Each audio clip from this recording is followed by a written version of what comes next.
Katrina blasted into New Orleans, the most powerful hurricane the Crescent City has seen in modern history.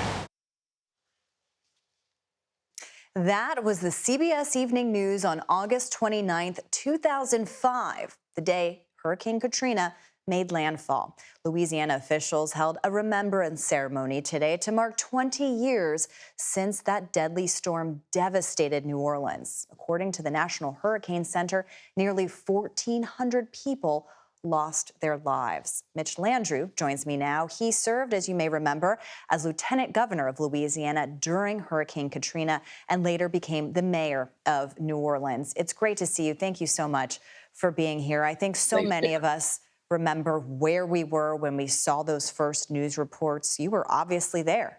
Can you take us back 20 years ago to what it was like, what you saw, what you felt, what your community felt? Yeah, well, today's a very bittersweet day for the people of New Orleans and America. I mean, on that day, we lost 1,400 people, 250,000 homes were destroyed.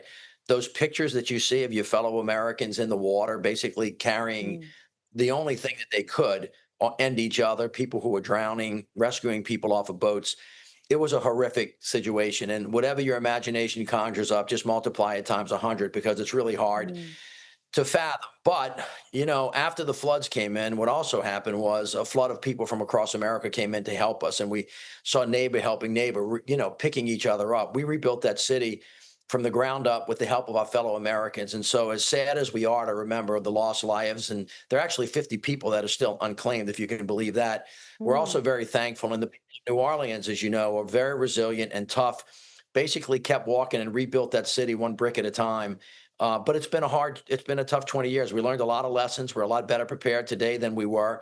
And we think that the nation hopefully learned a lot of lessons, which we seem to be forgetting in this very moment, about how difficult it is when major storms or fires, or somehow tornadoes or floods hit our communities. If we're not ready, we're not prepared, and we don't have the tools we need to recover.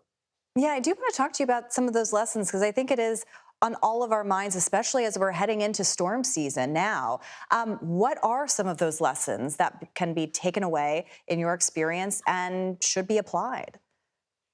Well, there are a couple of things. First of all, we're in the middle of storm season, and it's not just hurricanes. Now, you see the wildfires in all across the country as we speak in Arizona right now, California, not too long ago, the tornadoes that hit Kentucky not too long ago, or the storms that hit North Carolina. You have to build resilience in your community. You have to have emergency response systems that are set up to allow you to see and then allow you to react. Then you have to be able to rebuild to get people back in their homes, because in the blink of an eye, and this is hard for people to imagine unless you've been through it, you lose everything, not just your house, but you lose your church, you lose your doctor's office, you lose the school that your kids went to school at. I saw a kid yesterday walking through the airport that said, "Mr. Mayor, I lost my entire senior year."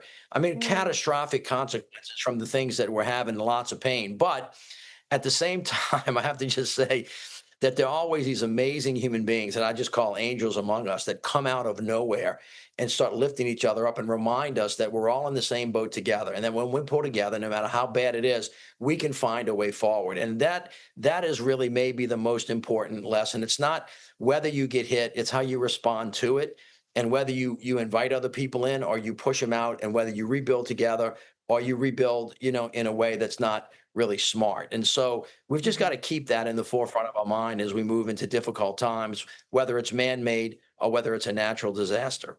Yeah, I mean, you do luckily have those good Samaritans, but you also depend on the government to help you through. And especially now you have former and current FEMA employees just this week expressing some outrage over the administration's handling of FEMA right now. I'm wondering what you make of that.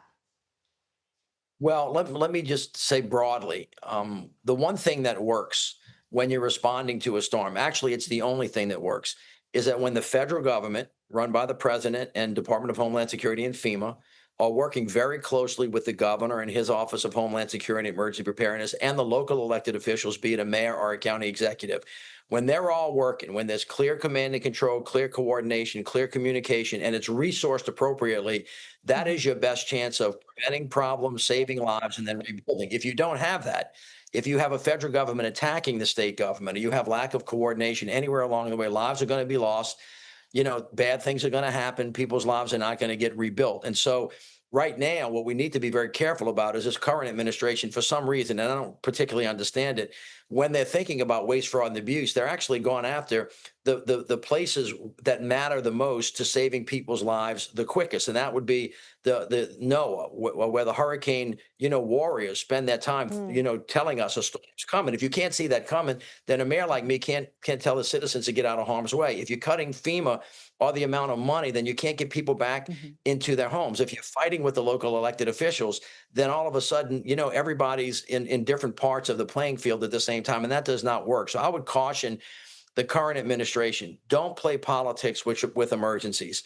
That is, we have a lot of differences in this country over things that are really critically important. But the one thing that we all have in common is that when that water comes and it's hella high water, you better make sure that we're all in the same boat together. And don't be worrying about whether somebody's a Republican or a Democrat or from a red state or a blue state. Get in the damn boat. But there's got to be a boat. And, it's not really, it's hard, but it's not that complicated.